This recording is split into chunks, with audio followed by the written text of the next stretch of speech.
And Are You Okay is a not safe for work podcast, so any young listeners are discouraged from continuing. However, we literally have no way to track that, so do whatever the hell you want and enjoy the show.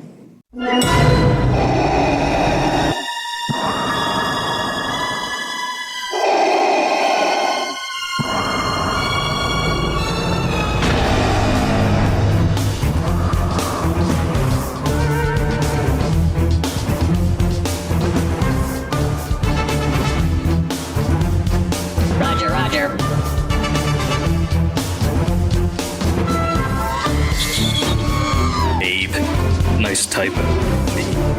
Love it. I'm gonna correct that real quick just so that I don't accidentally. You know, we're professionals here. Yeah, something like that. Something professional adjacent. Yeah. Just put some blue boobs with the Annie Are You Okay logo on it. Cad Babe. There you go. Well, that's the name of this episode. Blue boobs. Cad Babe. Cad Babe. Blue bloobs. Question mark. We're figuring it out. We're workshopping it. Exactly. We're not married to anything here. No. Except for what we're going to start calling the fans of And Are You Okay? A Star Wars podcast. A Star Wars podcast. We've come up with a name for you listeners. Hit him with it, Matt, because I was too excited when we both texted each other at the same time, the same exact thing. So synergy on a beam. We text each other at the same time with the same thought, and we are going to affectionately refer to you guys, the fans, as the Annie Maniacs. Boom. Shout outs to Yakko, Wacko, and Dot. And all of the listeners out there who are also Yakko, Wacko, and Little Dots. I actually have an Animaniacs tattoo. Actually, interesting. Hey, man, I have all synergy. 3 of them tattooed on my arm. Well, yeah. Look. I'm saying we here. hey, destiny, if you will. You know, the force may have predetermined. Look at us. Look at us. Oh, well, without further ado, you know, it's funny because I read something about the fact that they were potentially negotiating this week, but I haven't seen any updates from it. So the Screen Actors Guild is still... Until that time, the Screen Actors Guild is still negotiating for fair wages, not to be replicated by AI by sitting down for 30 minutes in the background of some movie, and all of the other things that, you know, are just good things for people to have protections on. The writers have negotiated their thing, so yay, writers, we're happy for you. But the Screen Actors Guild is still fighting, so in solidarity with them, we just want to let you know, hey, they're fighting. We're going to continue to support them, but we're going to thrive in this chaos and continue to provide you with content, the Star Wars variety here at Annie Are You Okay? A Star Wars podcast. I had to imagine that there's like a Z-list actor, like someone who doesn't get jobs too often, who has to be looking. Yeah, no, not even that. Like before they hit the thought about scabbing, I gotta imagine there's like a Z-list act. Let's say a Y-list actor, maybe not the bottom of the barrel, but like I had to imagine that they had to like look at this scenario and be like, damn, we weren't striking. We decided to strike to show solidarity with the writers. They got what they wanted. And I still don't got a job. Yeah.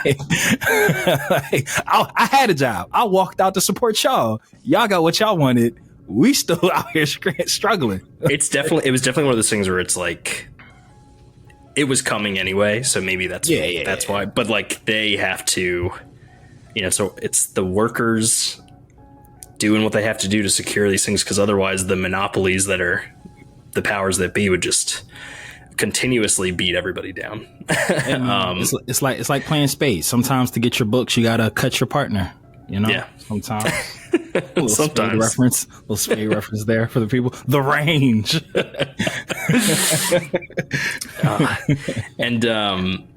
You know, I feel like I would be remiss if because this is going to be a very spoiler heavy episode. So we're going to drop a little spoiler warning in right here because we're going to have some spoiler talk. Wow, wow, wow, wow. I don't know why that's the spoiler noise, but I feel like that's what it would be. I do the Death Star like alarm thing. You know, people hear it. Yeah. I'm with it. I'm rolling. Before we dive into that subject, though, our little discussion topic for today, I saw a fun thing that I really want to bring up and talk about real quick. So if you would indulge me, please. So I guess someone interviewed Rick Famuyiwa, who is one of the directors and executive producers on The Mandalorian, and he's great. We love him. I'm a big fan of his episodes. And he for the fans, not me, the fans. Fans. Which he's responsible. Did he direct? The prison breakout episodes. The Bill Burrs episodes. Yeah, and he did the finale for Mando season 3. So, ooh, okay. He's cooked some really, really good ones for us. And definitely cooked. I think his bigger role on Mandalorian season 3 has been helping with kind of like the world building aspect of things, and definitely you can kind of see it in some of the fight choreography. It's very present. He does a really good job of doing that, like previs action stuff. But he confirmed in an interview that Dank Farrik is like the Star Wars equivalent to Motherfucker. Let's go. I feel like we all felt that in our heart. We did kind of feel it. Yeah, I was like, I didn't know like where I landed on it, but then it made me start thinking, man, what are some of our other favorite Star Wars curse words? Like, poodoo is definitely shit. Scruffy looking nerf herder. Yeah, like what is that? No one knows what it gets the people going. Dude, part of me thinks it might be like a slur, and I'm like, I feel that way. I don't want to go that route, but it could be. I think like echuta is definitely like asshole. See, I always took when Saboba said that as like him calling you like a peasant, but just like in a really mean way. Especially because you're on like a slave planet, so like calling someone like fucking peasant, like fucking butler. Yeah, right. Where does he get off, man? No, but there's also Slimo, which I feel like is. I want to say that Slimo is shithead, but I feel like it would have to have Poodoo involved. So I'm gonna remove shithead from. So what is Slimo to you? I feel like that might be like a 1-to-1, because that's Annie said that, right? That was his. Yeah. I feel like that's like a 1-to-1, like a lame-o. I feel like like a direct translation, like direct translation, which is lame. It's not a curse word. It's just a kid version of being like, I'm gonna throw this like fucking schoolyard insult at you. Exactly. Like butt African booty scratcher for a throwback one. That's what that was. little throwback schoolyard insult, butt liquor. The classics. But yeah, I feel like that was just Annie not being very hip, just coming up with the best insult that he could. Oh, you bully! You're a Slimo. I mean, Shmi looked like the type of helicopter mom that like didn't let Annie watch TV. So sure. They probably couldn't afford TV, but yeah, exactly. He could only play like in front of the house, like or the back. Like couldn't really like wander the mean streets of Tatooine. Yet she lets him build a pod racer. Look, that was the trade off. She was just like, you can't go run the streets. But if I make you build this pod racer, she's like, I know it's going to take him a long time. I get to keep an eye on him. That's parenting. That's S-class parenting right there. You would know. Yeah. Look, you give the kids what they think they want, but it really benefits you. I learn more every day, and I learned something on Annie, Are You Okay? A Star Wars podcast. Thank you, Matt. Dank Farrik. I'm not gonna hold you. I was torn between Dank Farrik meaning motherfucker, or I feel like when Din said it always gave me like son of a bitch. Yes. Okay. Thank you. Because that's what I got. Because I'm like, I don't know. There's like an inflection that you can use, but like motherfucker. Like, and I feel like Dank Farrik doesn't carry that, but like son of a bitch is definitely like a Dank Farrik.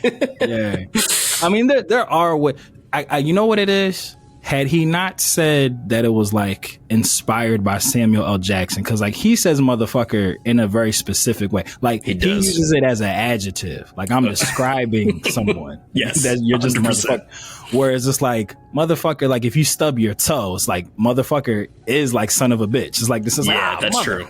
It's like an exclamation, right? Yeah, it's like son of a bitch digivolved. So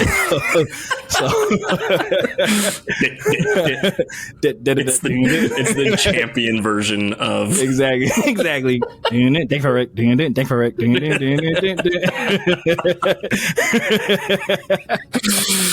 Yes. So had he just said like, look, the range, bro, what I tell you? Had he just been like, oh yeah, it's our version of motherfucker, like we'd be like, all right, bet. But he was just like, oh no, like the Samuel L. Jackson motherfucker, it doesn't carry the same weight.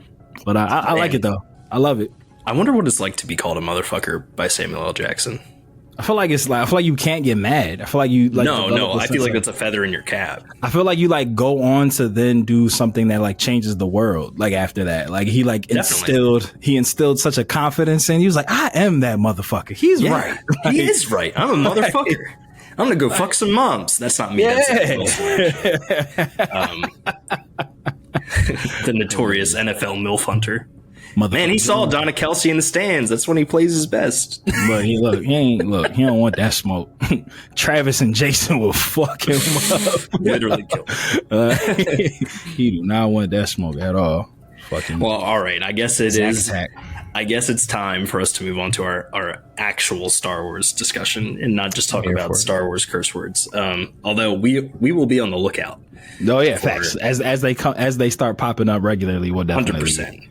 We'll definitely the Squatchka calling the Stifling Smiley is like definitely like the pot calling the kettle black.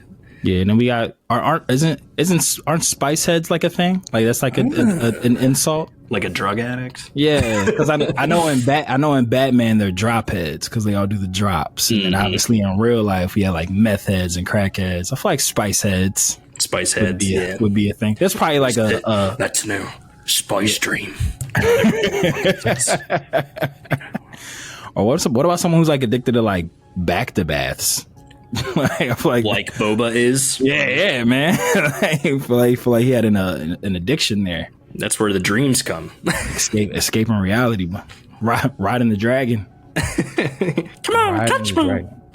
That's a reference. Well, speaking of escaping reality, other people who can escape reality are people who are dead. Yes, that's true. They have escaped reality efficiently. And we're actually going to talk about dead people who might be alive. So what a transition. Discussion for today is we're going to talk about, are they alive? Rampant speculation and rumors were going around about the following characters not being as dead as we think. So Matt and I are going to go on a scale of 1 to 10. What's the likelihood they are alive? And then we're just going to discuss the topic for each of these characters. I do have an additional character to add. That is fine by me, my friend. You know, he can go last because he doesn't meet our criteria exactly, but kinda. Okay, we'll figure it out. So I'm not going to give him the whole list. We're just going to start from the top, and we're going to work our way down. So first on our list, the man, the Moff, the Moff, the legend. Yeah, and that's the name of this episode. Yeah, we're taking it away from bloobs. That wasn't good enough. Cad Babe. Cad Babe. So anyway, Cad Babe, the man, the Moff, the legend. There you go. So Moff Gideon. There was a lot of rumors going around, and this is one of those where it's like it's a stretch, but like god damn it, like on a rewatch, I'm like maybe there's some validity to this. That he survived. That he survived, not the explosion, but that it wasn't even Moff Gideon who was the one who got exploded. Ooh. That was a clone. Ooh. Because he doesn't have the mustache. So, mustache theory, kind of like feeding into this, like Moff Gideon, yeah, his project on Mandalore got blown to bits, but him himself was that clone was acting as a proxy for the Moff Gideon that we actually know. We had very little, knowledge about him getting purged or, what's the word before. They saved him from the shuttle to the New Republic. I don't know what I'm right. Yeah. So he avoided his tribunal and all that stuff. I guess it's rescue. Like I feel like I know what word you're looking for, and I can't think extraction. That's what. Yeah, that's the one. That's the one. He was extracted. He was extracted. So a case could be made that we might be over Star Warsing it, and it could be the logic of, I ain't no jail expert, but I do know usually when you get locked up, they kind of make you clean up, like they shave you. Sure. So it could just be, I just broke out of jail, and they shaved my glorious mustache. But I do like I know that was like a big thing, like mustache gate was like a thing, like when this episode came out. But I'd be with it, and it was Beskar armor, like that's strong. That's stuff. Another thing. Like maybe if it wasn't a clone, maybe he survived just the explosion, and I'd be fine with. I mean, listen, I get it that Darth Maul is a Force user, and he survived being cut in half, so that's definitely like Well, that's a clear difference. Man's been through right? shit. But we do know that Moff Gideon was experimenting with using Grogu's blood to give himself or his clones midichlorians, so maybe he perfected it for himself, but still had the ambitions of building the army. So if he has enough hatred, he has the midichlorians in his body, and he's able to use it in the Beskar, saved his vital organs, then yeah, I do think that there's some validity to the fact that he may have survived the explosion, although I would rather see it be that was a clone and Moff Gideon just happened to be kind of like off to the side. And whether the clone was acting of his own volition or was like a proxy and there's some sort of like life essence transfer that helps build up to Palpatine surviving, I'd be okay with that too. Yeah. I mean, I know we always like to, me and Rai, the Ruiner, more than anything, we like to inject the arts of film and TV making into our theories and stuff. You don't tease Moff working on clones and having Giancarlo on your roster and not want to continue to use him, especially in the movie. So it's like, yeah, it's hard for me to believe that like his time in Star Wars is finished, whether it is a Moff clone or a real Moff who was out hiding in the back and sent the clone Moff. But it's like, there's no way that you tease Mad Giancarlo's. I'm sorry if I'm saying his first name wrong. I always confuse. I think it's Giancarlo Esposito. Yeah, Giancarlo. Yeah. But it's hard for me to believe that you have that type of talent and then tease that, oh, there's multiples of him, and then he never shows up again. So like he has to be coming back. Like he has to be, especially like I said, if they're already planning on like the closeout and like the finale, then you can't have the Mando movie and not have Moff, or at least have something major. Either he's in the movie or has some major part to do with whatever is like the last show before the movie, like whatever the last thing leading into the movie is. Like I feel like he would have a big part with setting the film into motion, like whatever the end game is. I personally, and I've said this theory several times, I think that there's going to be some infighting between the Imperial Remnant factions, and who better to lead a faction against Thrawn than Moff Gideon. Moff versus Thrawn, that would be nuts. And I think that will show the validity of whoever makes it out the other side. It's going to be Thrawn. Like how powerful they are. And you know, maybe like adopting some of the technology, like if Thrawn is like, oh, I've deduced that your Dark Trooper program is, you know, and he takes it and does this whole thing where he's like, Blue troopers. Yeah, acceptable losses. I have zombies troopers. And droids. What do you do about it? Zombies, droids, and blue troopers. Oh my. Name of the episode. You're just going to keep sliding it in there, and I'm going to pick one. Look, I'm going to just I just throw shit at the wall, see what sticks. But yeah. So but I would love that. Well, I guess then if Thrawn wins, which I would bet my money on that horse too in his infighting, then like where does the transition of Thrawn to Snoke in the First Order, like how does that play out? And like would they be able to like how would they make something of that, like a TV show or a series or something? Because like are we just supposed to like fill in the gaps, like, oh yeah, I Thrawn, think they'll fill in the gaps. I think that whatever side the First Order is bred out of is not the one that Thrawn comes from. Oh, okay. So I think Thrawn has his own ambitions when he gets back to the known galaxy and realizes that the Emperor is dead. If he doesn't already know, I'm sure that the Night Sisters probably share that information with him.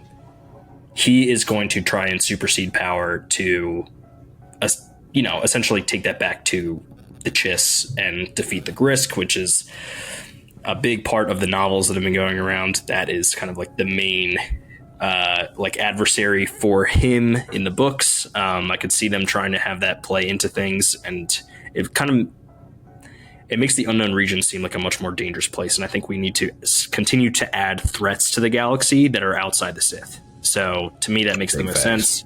The Night Sisters, I think, are going to have a large role to play. However, I don't think we're going to see sentient Night Sisters outside of the Great Mothers at this point. I think it's just going to be a lot of dark magic creating zombies.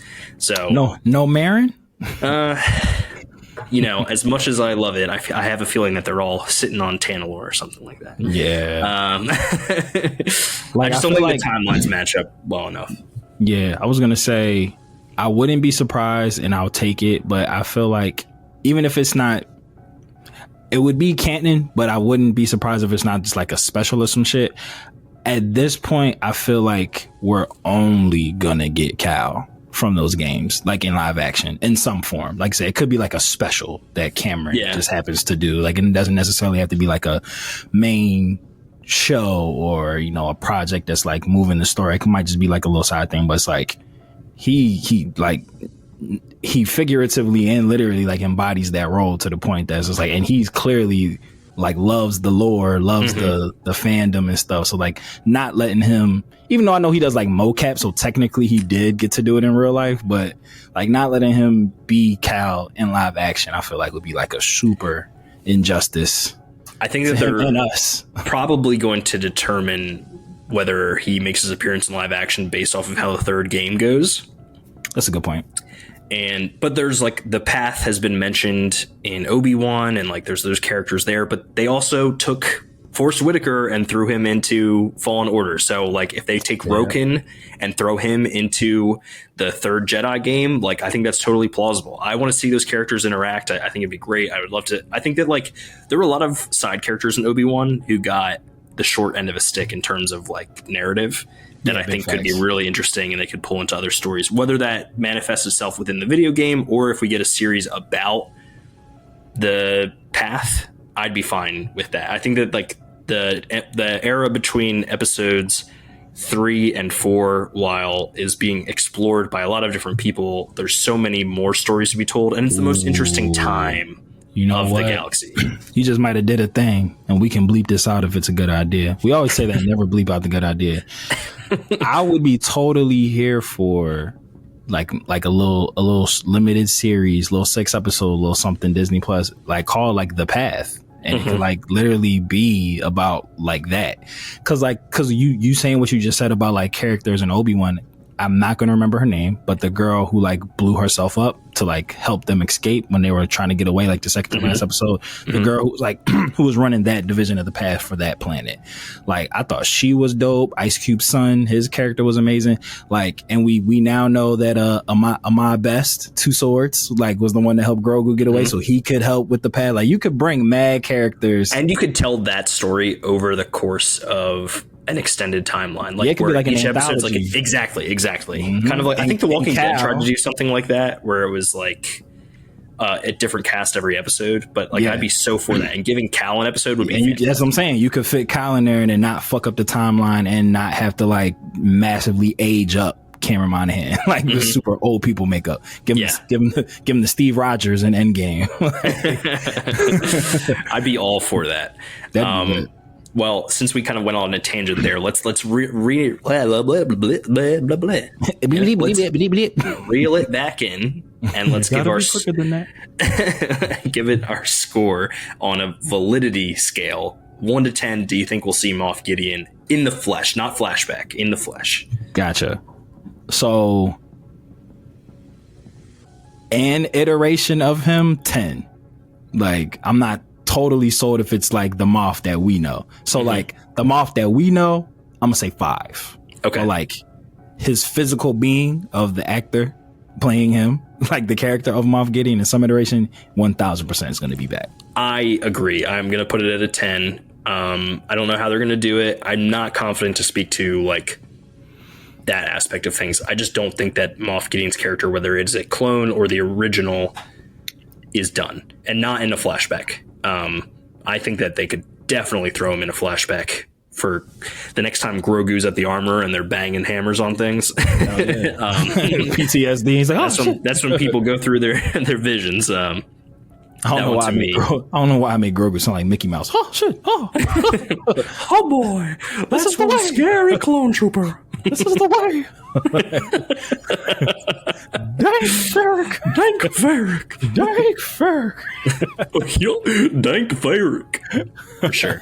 That's definitely what it is. Yo, did you see? it's so random, but it's Disney, so it's kind of on point. There's this there's like this IG video. It's like a reel, and it's basically like Mickey catches Minnie fucking Goofy and like files for divorce. And the judge is like reading the affidavit or whatever you call divorce papers. And he's just like, Mr. Mouse, he's like, if I'm correct, it's saying here that you're looking for a divorce because your wife is extremely funny. And he's like, no, I didn't say that. I said she was fucking goofy. That's great. And it was fucking hilarious, bro. She's fucking goofy. And he's like, hey, you're leaving your wife because she's extremely funny? He's like, I didn't say that. I said she's fucking goofy. That was a good laugh. That is a good one. All right, reeling it back. Reeling it back in. Okay. Now on to the next one. This one, we're going to probably have a fight. But that's okay, because apparently that's what people want out of a podcast. Yeah, that's still they say, right? At the end of Book of Boba Fett, a very blue and intimidating bounty hunter supposedly meets his end. We're talking about the bloob himself, Cad Bane. The bloob himself, Cad Babe. Cad Babe. Our guy. Our guy. There's the theory around him, the rumors around him is that he gets stabbed in the chest and there's something beeping at the end. Okay. All right. Hold on. There's more to this theory, so bear with me. Give it to us. The tubes that he wears that attach to his face. He had those implanted so that if he was facing off against a Jedi, if he was getting force choked, he could breathe still. He could breathe still. Which means that maybe he doesn't need his lungs and he gets stabbed in the lung. So I think that there's a chance, because he's a fan favorite and no one's ever really gone. I mean, Luke said it himself, but there's a chance that Cad Bane makes his way back into the live action Star Wars universe. I think that there's a lot of people trying to make something work here, but I do feel that this one too feels like it could be happening. So let me know what your thoughts are on it. Is he gone forever, or are you like, nah, I still feel it too, he's coming back? So I hate to disappoint you, my good brother. There's no argument here, because I agree with you wholeheartedly. Okay, all right. I agree with you wholeheartedly. I could have seen you go either way, because I was like, this man's either going to come in and wholeheartedly agree with me, or be like, what the fuck are you thinking? That man got stabbed in the chest. I'm again erring on my Ray and Matt logic behind making TV mind, and they knocked that character out of the park so good. Voice, the aesthetic, the makeup, the practical versus the not practical. They did such a good job, and I feel like the fans made it known how excited they were that they stuck the landing. They're gonna milk that cash cow. It's Disney. They have to. And it's like, dude, I think the thing that really bugs me is Cad Bane's and Boba Fett's relationship to most fans is fairly unknown. I know it because I'm a super fan, and I've watched the panels about the unreleased Clone Wars arcs. I know that Cad Bane he put that dent in his helmet, didn't he? Yeah, he did. So Cad Bane's responsible for the dent in Boba Fett's helmet.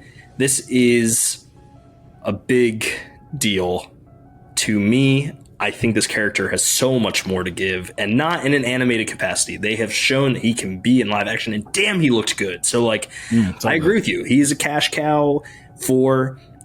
I think that when the mystery around Boba Fett disappeared and people wanted to latch on to another bounty hunter character, Cad Bane filled that void. That's actually we might have to table that for another discussion, but I actually never thought about that. But that's so spot on. Book of Boba Fett, or even Mandalorian to an extent, 1000% humanized Boba Fett. He's not the rock star bounty hunter anymore. He's just we are. I feel like we grew like I love him more now because like I have a reason to like him more. You and I are in the minority of that, but I agree. I like the character development. Yeah, I love him so much more now before, but the whole cool rock star bounty hunter with one line, like it's just like that mystique has definitely been stripped away. But yeah, but that's interesting that you pointed that out, because I was like, yeah, I never really gave that thought that he's like much more of a humanized character. And I'm here for it. But yeah, I also do agree that I feel like most people aren't on that side, which I don't get. And before people jump down my throat about Mando replacing him, dog, this man has so much characterization. The mystery, was there in season 1, but we have learned, I think, so much to a point now. Like he's got just as much storytelling behind him as and Pedro Pascal is like a very visual person. Like he's around a lot, like he's seen, so it's like there's no air of mystery. Like I would probably say it wasn't until because I'm 99.9% sure he passed away. If he didn't, I wish you long remaining years, sir. But it wasn't until what I believe the person who played Boba Fett had died. Didn't he pass away? Jeremy Bullock did pass away, yeah, like I didn't know what he looked like until he died. So like there was that, like it was like what's Boba look like under the helmet? He had a great mustache. Speaking of mustaches. So it's like with Pedro Pascal, because he's like such a popular in-demand actor, it's just like there isn't as much mystery, because it's like, I know what you look like. That's Din right there. Like this Din on this commercial. So it's just like, I know what's under the helmet. And whatever combination of Pedro and the body double, however much of the percentage they split the load of being under the helmet, they are very, very, very, very good at nonverbal communication. So it's just like he feels like he's emoting, like even though we don't see his face, like I feel his emotions like through his movements and whatnot. So it's like definitely what you were just saying to the point about people like, like Mando's replacing him. I'm like, nah, I feel like I know Din. Shit, I feel like I know Din more than I know Boba, for real. Yeah, no, same. And that's fine. I'm cool with that. I get why they keep the helmet on, and it's like, it totally makes sense from a story standpoint. And when he does take it off, it's very impactful. So. That was a bold move too. I feel like whether it was Star Wars or Disney, probably more Disney, that like made that choice to reveal like an A-list actor and then have them put that back on and like stick to their guns and like maybe have them take it off a season, maybe not have them take it off. I feel like that was a really bold choice. It was like, it's normally really unmasked. Convenient, I think. No, that's true, because you don't have to have him there. Yeah, I just meant in terms of like a franchise, like that being your leading man and he's masked and you reveal him. It's like, Pedro Pascal, a handsome man. Yeah, but we're going to keep him in the mask. Like, usually like in superhero lore or nerd culture, just in general, usually when we see a demasking, that person usually remains like unmasked. And I don't like, I feel like there's a faction of fans who are like, it takes away from the fact that he's not there and actually like acting it out. I disagree. I think that there's so much of it was the 3 actors who, one stunt actor does the blaster work, one stunt actor does the physical like fighting work, and then Pedro would be in the suit sometimes in season 1, and that carried over into season 2. And I think in season 3 Pedro was not on set much, but he's also doing The Last of Us, and the convenience factor is twofold. It allows them to continue to make the show without Pedro necessarily on site, but he's still providing the voice. And while Din is a very reserved character, like it's a nuance, it's like respected, and he does it really well, and he has that like relationship with Grogu that they're able to put together, and like it doesn't work without Pedro, in my opinion. But they can have the other guys do the actual like physical role, and he can still lend the voice, and then do projects like, I haven't watched it yet, but people rave about The Last of Us, so I feel like everyone just stays winning. I haven't. I know what happens because I know what happens in the video game, but they change a lot. So but like they do it in a really clever way. Like how I'll have to like give I don't know if anyone's like anxious for my opinion on it, but I do need to get to it. That's on my list. Hey, look, bro.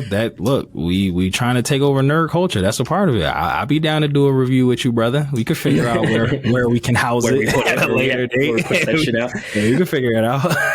So, Cad Bane, I think we're both obviously aligned. Feel free, if you disagree with us, you can shoot. I don't care what you send into our DMs. I prefer ask me anything so that we can talk about stuff. But if you literally want to reach out and be like, you guys are fucking stupid for suggesting that, he's dead. I welcome it. So, feel free to disagree and let us know your opinions in the comments for the video. I don't know, just somewhere. Ask us anything. Like ask us why we're so stupid for thinking that Cad Bane is still alive. I'm gonna give it a 7 in terms of where I believe, like on a scale of 1 to 10, is he still alive? Gotcha. I'm gonna go 8. 8? I'm gonna go 8. All right. I see you. I don't know if you noticed, but last week I was like, oh yeah, and we can bring Cad Bane back. And I just want to see Cad Bane again. Let's be real. Yeah, you should. I do too. Yeah.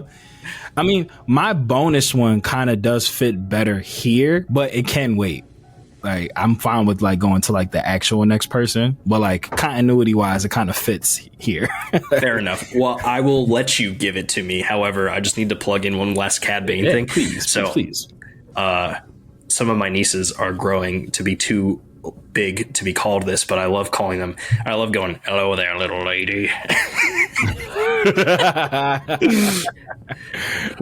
They're like, bro, it died last year. Yeah, well, my one niece is too young to even know what I'm saying to her, so I'm going to keep that one rolling for a little bit. You got mad time.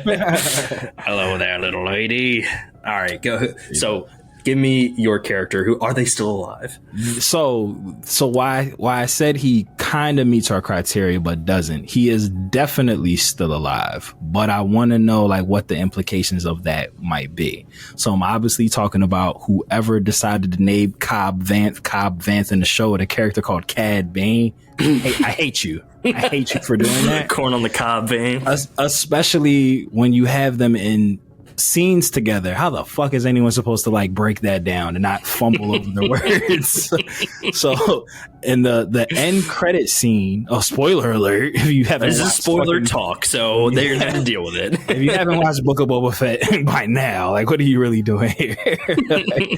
So the end credit, after the end credit scene, we do see Thundercat doing his little Vespa Power Ranger Zordon shit to in a back to tank Cab Vanth. God damn it. See? I hate it. No, it's fine. Keep going. Cobb Vanth. And I feel like the after the end credit scene is usually always reserved for something special. Like that's like a big thing. Like, oh shit.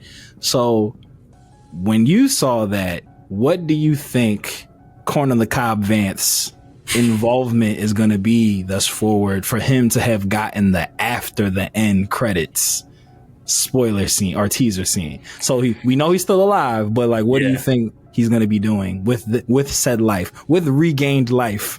What do you think Star Wars has in store for him? Because that's for me, I took that as like, this is a sign of something big, or at least I wouldn't have put that there. That could have just been a scene before the end credits, but to make that the end credit scene, I'm like, interesting. Man, I'm really torn on this because he is super loyal to his town. And we love Freetown. All of so I can't see him leaving Tatooine, but it's like, how much more story needs to be told on Tatooine, right? So I could see him teaming up with Din for some of his work with the New Republic, or being a marshal for Boba Fett on Tatooine. And therefore, when Boba Fett gets pulled into the conflict, inevitably, Cobb Vanth is by his side. I do think that there's going to be like a level of respect. And if we do, listen, it might not happen. I tend to believe that we're further out from Filoni's movie than people think. I think we're definitely gonna get another season of Ahsoka, 100%. So you saying before or after 2025? I'll say we will see Cobb Vanth again in the year 2025. I meant the movie. After 2025. You say after 2025? Okay, but I like that Cobb in 2025. I like that. Do you think we get another another chapter of Boba Fett before the movie comes out. So, as things currently stand, Book of Boba Fett is the worst rated Star Wars show. Up until like the last 2 episodes, I would imagine. Yeah, right. So I don't know if that sways Disney's opinion, then they probably won't. But that doesn't mean that they can't listen. Reuse. They can just take the story that they were planning to tell and put it in Mando season 4 or 5. I mean, Mando owes him one anyway. He stole the back half of his show. Yeah, and to be honest, like. And I know I've explained this in previous episodes, but if you're tuning in for the first time, the way I see the Mando timeline working out is that it's meant to be watched in chronological order. So Mando season 1, Mando season 2, Book of Boba Fett, Mando season 3, Ahsoka is the current lineup, Skeleton Crew is next, and then whatever comes out chronologically is the next part of the story leading up into Filoni's movie whenever it happens. Yeah. I think we have, at minimum, 5 seasons of television left to go. Ooh, I like that. At minimum, like Disney is going to milk shit. I have a feeling that this is planned out better than we think, and because there's so much room here to tell stories, I just have a feeling that there's a lot of characters that are going to get their due, and maybe then some. And Cobb Vanth seems to be on that list. Boba Fett certainly on that list. Fennec Shand could be people, they love these characters. And listen, we got 3 big, heavy fucking hitters in Ahsoka that I think are going to show up much sooner than the next season of Ahsoka. And that's, definitely Ezra, Hera, and Chopper because they're in the known galaxy. But, and maybe we'll have to wait on Ahsoka and Sabine simply because of the circumstances they're in right now. But yeah, I could see a lot of these characters crossing paths. What season of television that happens in, I have no idea, but do we have a timeline for Skeleton Crew? Like, do we know where in the? I mean, it's in the Mando timeline. I just don't know. It is? Yeah, I don't know if. Like I said, they could pop up there. They used to be for sure. They used to be scavengers. Right. I mean, theoretically, if what I'm saying is right, then Skeleton Crew probably takes place around the same time or after Ahsoka. If it's meant to be watched chronological like that. We know that Vane from Mando season 3 is going to be in Skeleton Crew as an antagonist.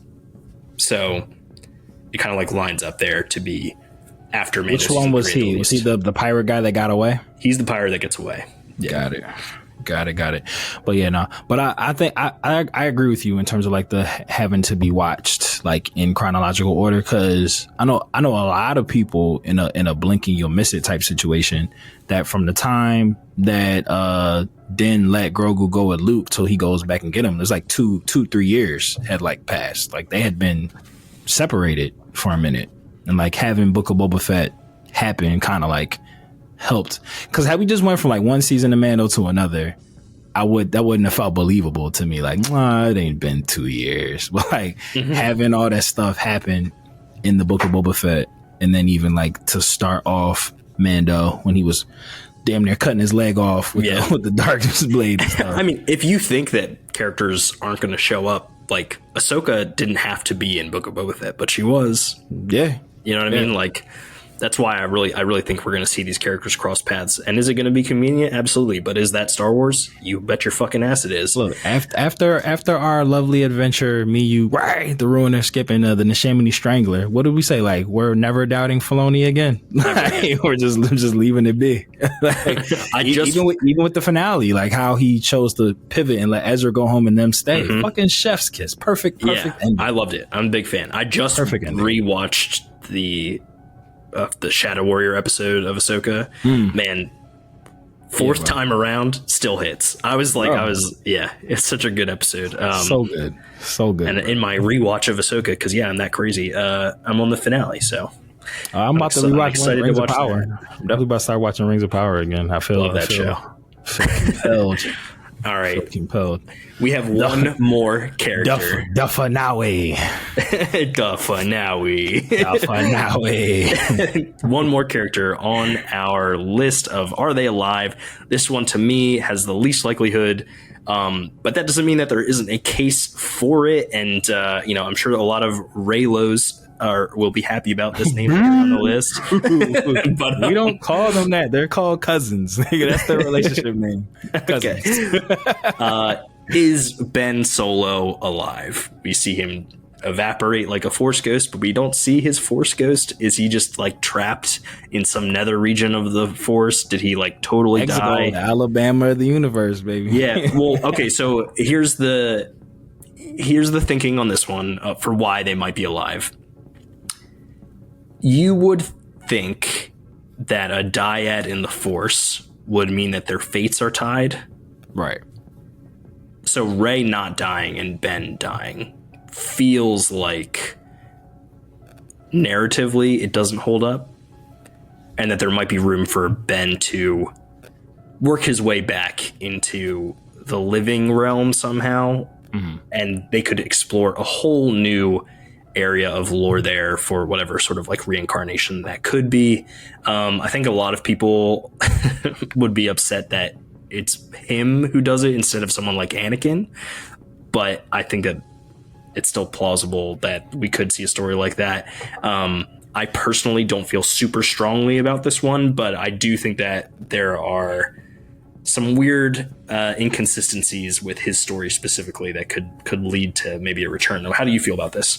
Yeah, so I love Ben Solo, the character. I still am majorly put out that the Knights of Ren weren't given more. I know they have the comic book series before, but like, just go read it. I don't want to fucking read. I want to watch it. I review manga for a living. And I called it manga on purpose, by the way. Being for like, hey, that's not how you say it. Oh, it's anime manga.